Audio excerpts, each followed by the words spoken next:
ದರ್ಶನ್ ಬಳ್ಳಾರಿ ಜೈಲ್ಗೆ ಶಿಫ್ಟ್ಗೆ ಕೋರ್ಟ್ ಆದೇಶವನ್ನ ಹೊರಡಿಸಿರೋದು. ಬಳ್ಳಾರಿ ಜೈಲಲ್ಲಿರುವಂತಹ ಕೈದಿಗಳೆಲ್ಲ ಈಗ ಫುಲ್ ಖುಷಿಯಾಗಿದ್ದಾರೆ. ಜೈಲ್ ಸಿಬ್ಬಂದಿಯಿಂದ ಮಾಹಿತಿ ಪಡೆದಿದ್ದಾರೆ ಕೈದಿಗಳು. ದರ್ಶನ್ ನೋಡೋದಕ್ಕೆ ಅವಕಾಶ ಸಿಗುತ್ತಲ್ಲ ಅಂತ ಖುಷಿ ಆ ಕೈದಿಗಳಿಗೆ. ಸದ್ಯ 385 ಕೈದಿಗಳಿದ್ದಾರೆ ಬಳ್ಳಾರಿ ಸೆಂಟ್ರಲ್ ಜೈಲಲ್ಲಿ. ದರ್ಶನ್ ಬಳ್ಳಾರಿಗೆ ಬರ್ತಾರೆ ಅಂತ ಆ ಬಳ್ಳಾರಿಯಲ್ಲಿರೋ ಕೈದಿಗಳಿಗೆ ಫುಲ್ ಖುಷಿಯಾಗಿದ್ದಾರೆ. ಜೈಲಲ್ಲಿರುವಂತಹ ಜೈಲಾಧಿಕಾರಿಗಳಿಂದ ದರ್ಶನ್ ಬಳ್ಳಾರಿ ಜೈಲಿಗೆ ಬರ್ತಾರೆ ಅಂತ ಮಾಹಿತಿ ಪಡೆದಿದ್ದಾರೆ ಈ ಕೈದಿಗಳು.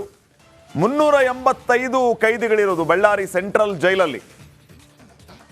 ಅಲ್ಲಿಯೂ ಕೂಡ ದರ್ಶನ್ ಅಭಿಮಾನಿಗಳಿರಬೇಕು. ಹೀಗಾಗಿ ಅವರು ಬಹಳ ಖುಷಿಯಾಗ್ಬಿಟ್ಟಿದ್ದಾರೆ. ಅಣ್ಣ ಬರ್ತಾರೆ, ಬಾಸ್ ಬರ್ತಾರೆ ಅಂತ ಹೇಳಿ. ಈ ಪರಪ್ಪನ ಅಗ್ರಹಾರದಲ್ಲಿ ಇದೆ, ಅಣ್ಣ ಬಾಸ್ ಏನೆಲ್ಲ ಅವಾಂತರ ಮಾಡ್ಕೊಂಡಿದ್ದಾರೆ.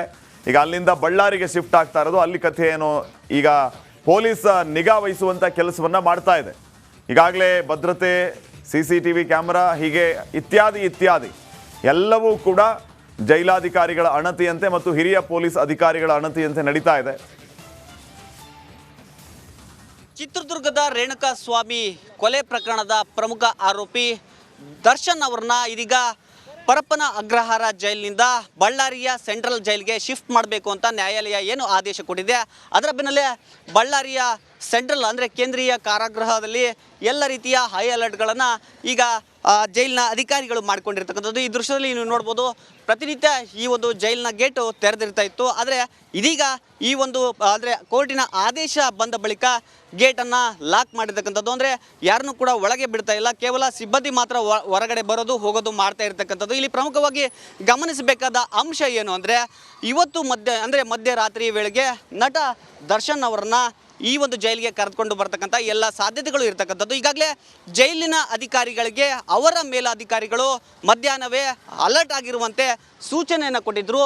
ಆ ಒಂದು ಹಿನ್ನೆಲೆಯಲ್ಲಿ ಈಗಾಗಲೇ ಜೈಲಿನಲ್ಲಿ ಏನೆಲ್ಲ ಸಿದ್ಧತೆಗಳನ್ನು ಮಾಡಬೇಕು ಅದನ್ನು ಈಗಾಗಲೇ ಮಾಡಿಕೊಂಡು ಅಂತಿಮ ಹಂತದ ಪರಿಶೀಲನೆಯನ್ನು ಮಾಡ್ತಾ ಇರ್ತಕ್ಕಂಥದ್ದು. ಒಳಗಡೆ ಇಲ್ಲಿ ಪ್ರಮುಖವಾಗಿ ಗಮನಿಸಬೇಕಾದ ಇನ್ನೊಂದು ಅಂಶ ಏನಂದರೆ, ಬಳ್ಳಾರಿಯ ಸೆಂಟ್ರಲ್ ಜೈಲಿಗೆ ಸಾಕಷ್ಟು ಇತಿಹಾಸ ಇರತಕ್ಕಂಥದ್ದು. ಅಂದರೆ ಸ್ವತಂತ್ರ ಹೋರಾಟಗಾರರು ಕೂಡ ಈ ಒಂದು ಜೈಲಿನಲ್ಲಿ ಇದ್ದರು ಅನ್ನೋದು ಈಗಾಗಲೇ ಅನೇಕ ಬಾರಿ ನಮಗೆ ತಿಳಿದು ಬಂದಿದೆ.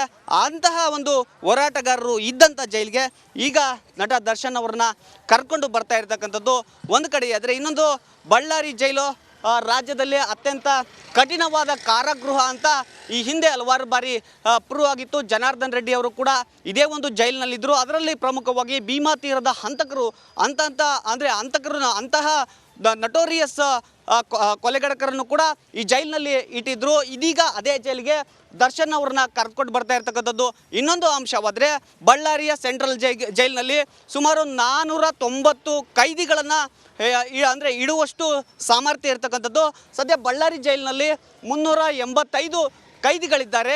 ಅದರಲ್ಲಿ 100 ಜನ ಕೊಲೆ ಆರೋಪಿಗಳಿದ್ದಾರೆ ಅನ್ನುವ ಮಾಹಿತಿ ಈಗ ಲಭ್ಯವಾಗಿರ್ತಕ್ಕಂಥದ್ದು. ಇನ್ನುಳಿದಂತೆ 30 ಜನ ರೌಡಿ ಶೀಟರ್ಗಳಿದ್ದಾರೆ. ಇನ್ನು ಸಣ್ಣ ಪುಟ್ಟ ಕೇಸ್ಗಳಿಗೂ ಸಂಬಂಧಪಟ್ಟಂತೆ ಕೈದಿಗಳಿದ್ದಾರೆ ಅನ್ನುವ ಮಾಹಿತಿ ಕೂಡ ಲಭ್ಯವಾಗಿರ್ತಕ್ಕಂಥದ್ದು. ಒಟ್ಟಾರೆಯಾಗಿ ಇವತ್ತು ಮಧ್ಯರಾತ್ರಿ ದರ್ಶನ್ ಅವರನ್ನ ಬಳ್ಳಾರಿ ಜೈಲಿಗೆ ಶಿಫ್ಟ್ ಮಾಡ್ತಕ್ಕಂಥ ಎಲ್ಲ ಸಾಧ್ಯತೆಗಳು ಇರ್ತಕ್ಕಂಥದ್ದು. ಕ್ಯಾಮ್ರಾ ಪರ್ಸನ್ ಸಿದ್ದು ಜೊತೆ ರೇಣುಕಾ ರಾಧ್ಯ, ರಿಪಬ್ಲಿಕ್ ಕನ್ನಡ, ಬಳ್ಳಾರಿ.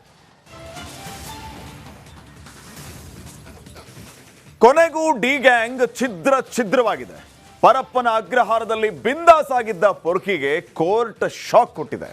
ಹಾಗಾದ್ರೆ ಡಿ ಗ್ಯಾಂಗ್ ಎಲ್ಲೆಲ್ಲಿಗೆ ಶಿಫ್ಟ್ ಆಗಲಿದೆ? ಇಲ್ಲಿದೆ ನೋಡಿ ಕಂಪ್ಲೀಟ್ ಡೀಟೇಲ್ಸ್.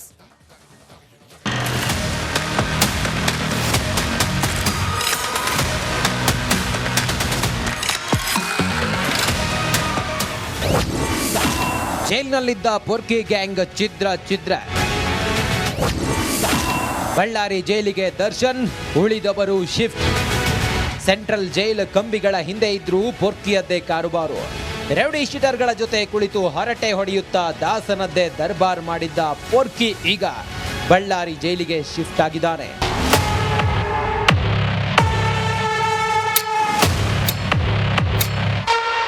ಜೈಲಿನಲ್ಲಿರೋ ಪೊರ್ಕಿಯ ಬಿಂದಾಸ್ ಲೈಫ್ನ ಫೋಟೋ, ವಿಡಿಯೋ ಬಿಡುಗಡೆ ಬೆನ್ನಲ್ಲೇ ಇಡೀ ಡಿ ಗ್ಯಾಂಗ್ನ ಸದಸ್ಯರನ್ನ ಬೇರೆ ಬೇರೆ ಜೈಲ್ಗೆ ಶಿಫ್ಟ್ ಮಾಡಲಾಗಿದೆ. ಈ ಮೂಲಕ ಡೆವಿಲ್ ಗ್ಯಾಂಗ್ ಛಿದ್ರವಾಗಿದೆ. ಡೆವಿಲ್ ಗ್ಯಾಂಗ್ ಛಿದ್ರ.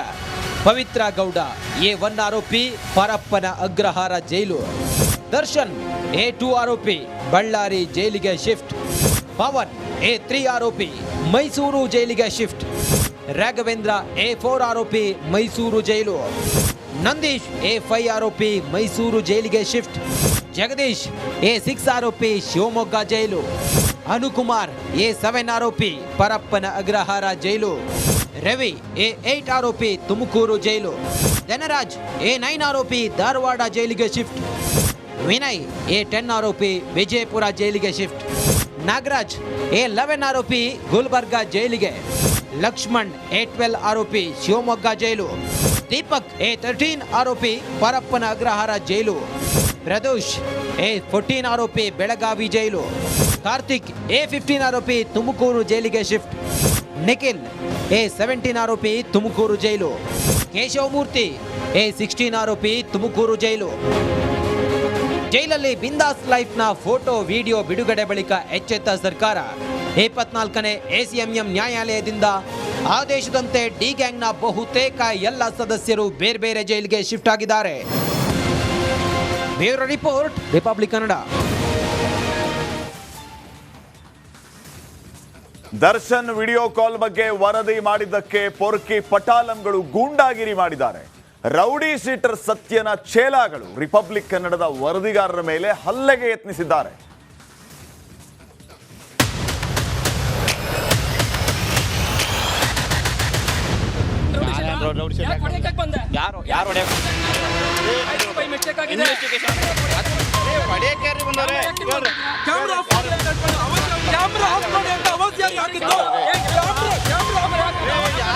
ದರ್ಶನ್ ಪಟಾಲಂಗಳಿಗೆ ಜೈಲಿಗೆ ಹೋದ್ರೂ ಬುದ್ಧಿ ಬರಲಿಲ್ಲ. ಪುಡಾಂಗ ಗ್ಯಾಂಗ್ಗೆ ಕಾನೂನು ಭಯಾನೇ ಇಲ್ಲ. ಜೈಲಿನಲ್ಲಿ ದರ್ಶನ್ ವಿಡಿಯೋ ಕಾಲ್ ಮಾಡಿದ್ದನ್ನ ಬಯಲಿಗೆಳೆದಿದ್ದಕ್ಕೆ ಪೊರ್ಕಿ ಪಟಾಲಂಗಳು ಉತ್ತರನ ಪೌರುಷ ತೋರಿದ್ದಾರೆ.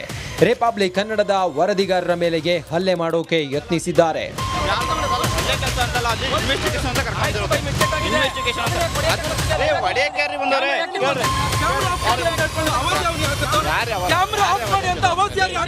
ಇವರದ್ದು ಅದೆಂತ ಬಂಡ ಬಾಳು ನೋಡಿ.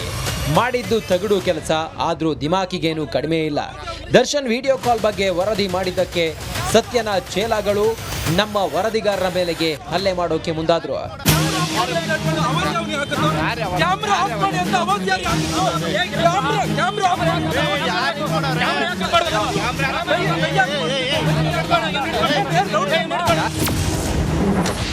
ಗೂಂಡಾಗಿರಿಗೆ ಹೆದರಲ್ಲ ರಿಪಬ್ಲಿಕ್ ಕನ್ನಡ.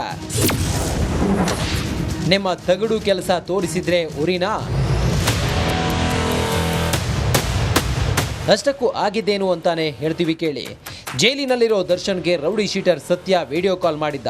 ಬಳಿಕ ಆ ವಿಡಿಯೋನ ಚೇತನ್ಗೆ ಕಳುಹಿಸಿದ್ದ. ಹೀಗಾಗಿ ಚೇತನ್ನ ಎತ್ತಾಕೊಂಡು ಪೊಲೀಸರು ಡ್ರಿಲ್ ಮಾಡ್ತಿದ್ರು. ಈ ಬಗ್ಗೆ ರಿಪಬ್ಲಿಕ್ ಕನ್ನಡ ವರದಿ ಮಾಡಿತ್ತು. ಎಷ್ಟಕ್ಕೂ ಉಟ್ಕೊಂಡ ಚೇತನ್ ಚೇಲಾಗಳು ಸೀದಾ ನಮ್ಮನ್ನ ಹುಡುಕಿಕೊಂಡು ಪರಪ್ಪನ ಅಗ್ರಹಾರಕ್ಕೆ ಬಂದ್ರು.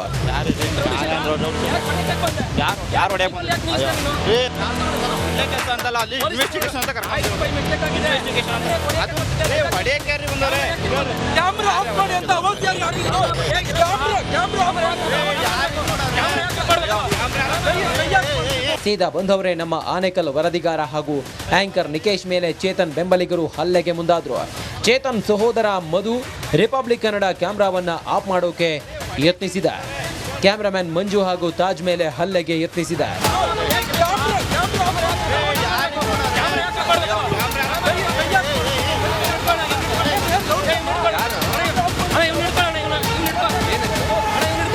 ಈ ಪುಡಾಂಗಿರಿ ನೋಡಿದ ಪೊಲೀಸರು ಕೊನೆಗೂ ಬಂದು ಚೇತನ್ನ ಎತ್ತಾಕೊಂಡು ಹೋದ್ರು. ಅದೇನೇ ಇರಲಿ, ದರ್ಶನ್ ಪಟಾಲಂಗಳೇ ದಯವಿಟ್ಟು ಸ್ವಲ್ಪ ಕಿವಿ ಕೊಟ್ಟು ಕೇಳಿಸಿಕೊಳ್ಳಿ. ನಿಮ್ಮ ಗೊಡ್ಡು ಬೆದರಿಕೆಗೆ ರೌಡಿ ಶೀಟರ್ಗಳ ಗೂಂಡಾಗಿರಿಗಲ್ಲ ರಿಪಬ್ಲಿಕ್ ಕನ್ನಡ ಜಗ್ಗಲ್ಲ, ಕುಗ್ಗಲ್ಲ, ಬೆದರಲ್ಲ. ನಿಕೇಶ್ ಜೊತೆ ನವೀನ್ ಶೆಟ್ಟಿ, ಕೆರಾಡಿ, ಆನೇಕಲ್, ರಿಪಬ್ಲಿಕ್ ಕನ್ನಡ.